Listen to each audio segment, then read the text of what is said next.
Já estamos de volta e olha só que coisa boa. Quem é que não gosta de perfume? Homens, mulheres, crianças, todo mundo tem aquela fragrância predileta e que marca até a sua personalidade. Então agora, olha que oportunidade única. O nosso repórter Rafael Molina foi conhecer o Espaço do Perfume, que nada mais é do que um museu do perfume, para que você conheça a história.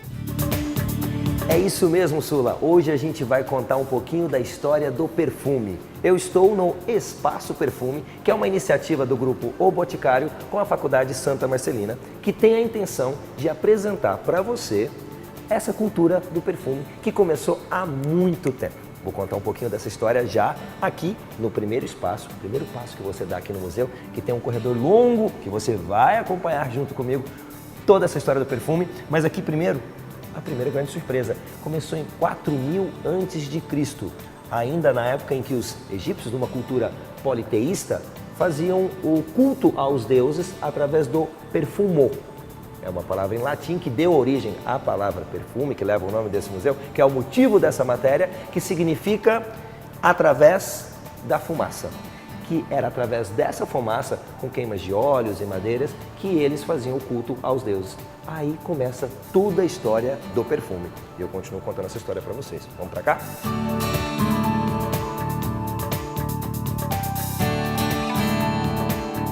Isso que você está vendo é um frasco.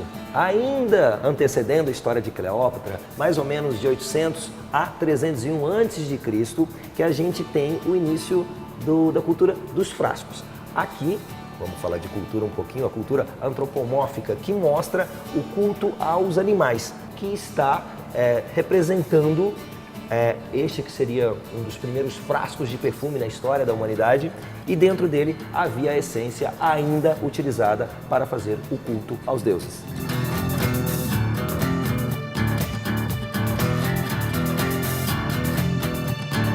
Essa mulher, Cleópatra, que foi quem soprou o perfume, a cultura do perfume, a importância da cultura do perfume para o mundo inteiro.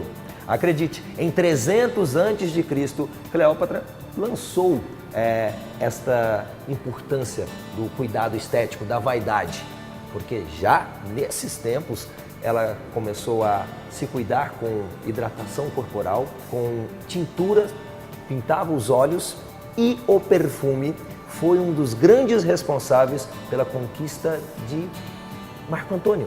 Cleópatra, através do perfume, conquistou Marco Antônio, que, por conta disso, acabou dando para ela metade da Turquia. Então, na história do perfume, nós temos este marco, como ele pode ser determinante para um domínio político.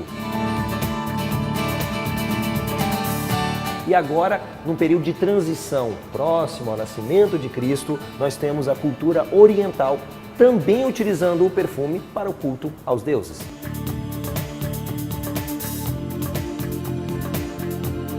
Resgatando um pouquinho da história que eu já contei para vocês aqui, o perfume começou numa cultura politeísta, depois passa por um momento profano com Cleópatra, depois de agradecimento aos deuses na cultura oriental, aí vem o adormecimento da cultura do perfume e agora surge o renascimento na Itália, quando o homem torna-se o centro, e daí a valorização à arte, às cores, e é lá que existe a botica, pela qual nós temos como registro a mais antiga, que é a de Santa Maria Novella, que começa a produzir os primeiros perfumes.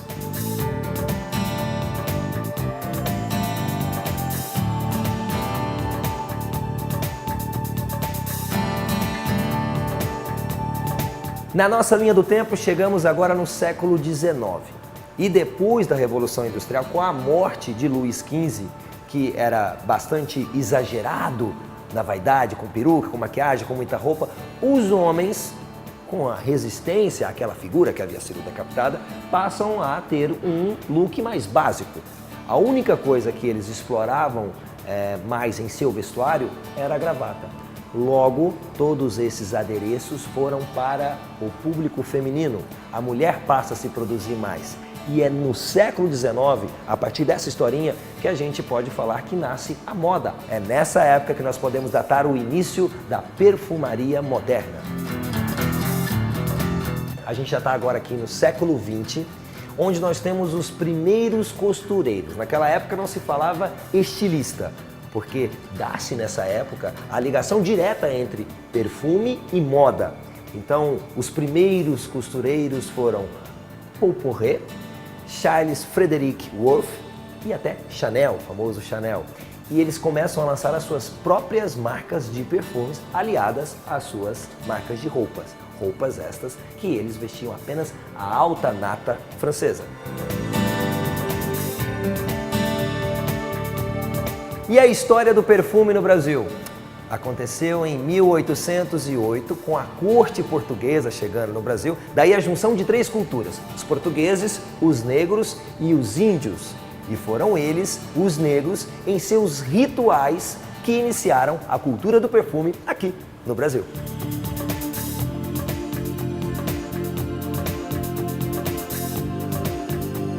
Nos anos 30, ainda na cultura do perfume no Brasil, nós temos as primeiras indústrias de sabonetes, que funcionavam para a asepsia e para o cheiro também.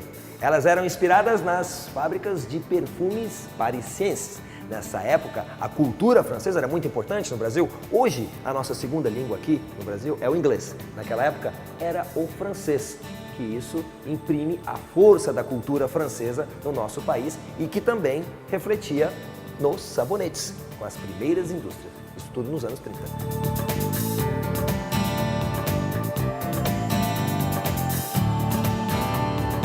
Nos anos 50 e anos 60, ano da construção de Brasília, nós temos então aí o marco das grandes edificações, e isso foi impresso também nas obras residenciais, né? Começam as grandes mansões, mas mesmo sendo casas monumentais, havia um lavabo no andar de baixo e um banheiro para toda a família no andar de cima. Então, por isso que nós temos os grandes frascos, que eram utilizados por toda a família naquele banheiro. E há também a ludicidade desses frascos. Como vocês podem ver, diferente dos frascos dos perfumes na França, por exemplo, onde tinham os cristais, eram mais luxuosos, aqui nós temos uma brincadeira com os frascos que representavam coisas do cotidiano dos brasileiros.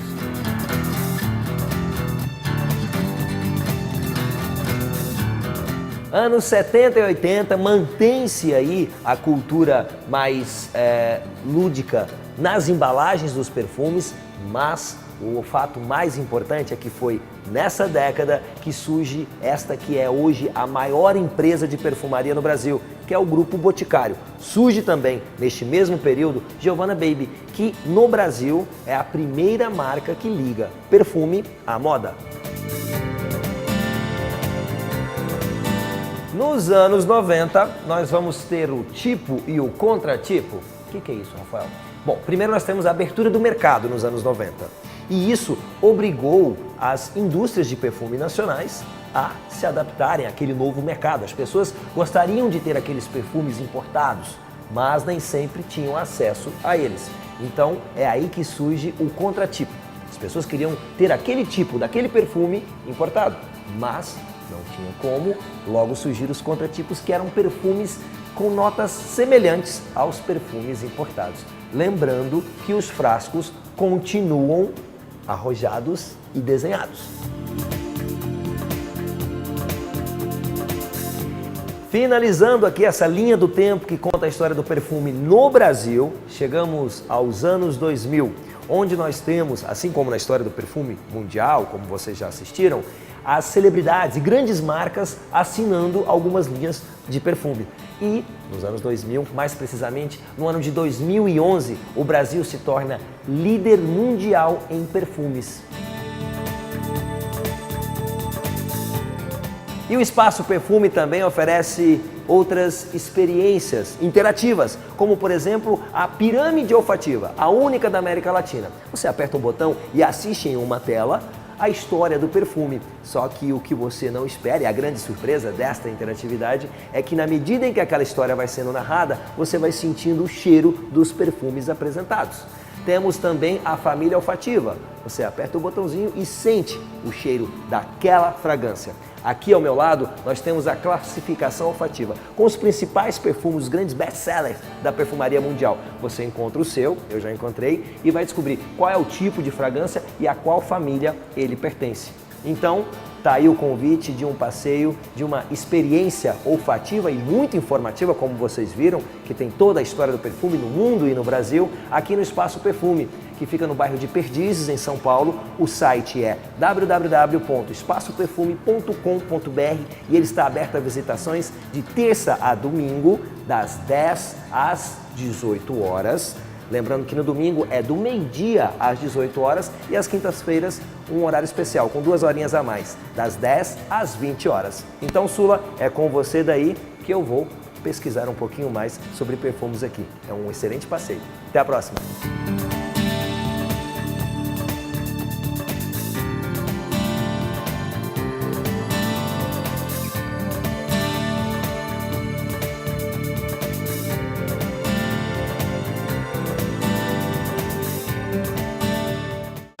Sensacional, né? E é muito bom a gente conhecer essas histórias e saber a origem, principalmente do que a gente gosta de usar. Então, parabéns, Rafael Molina, pela reportagem e que você possa sempre compartilhar conosco, sempre aprendendo todos os dias.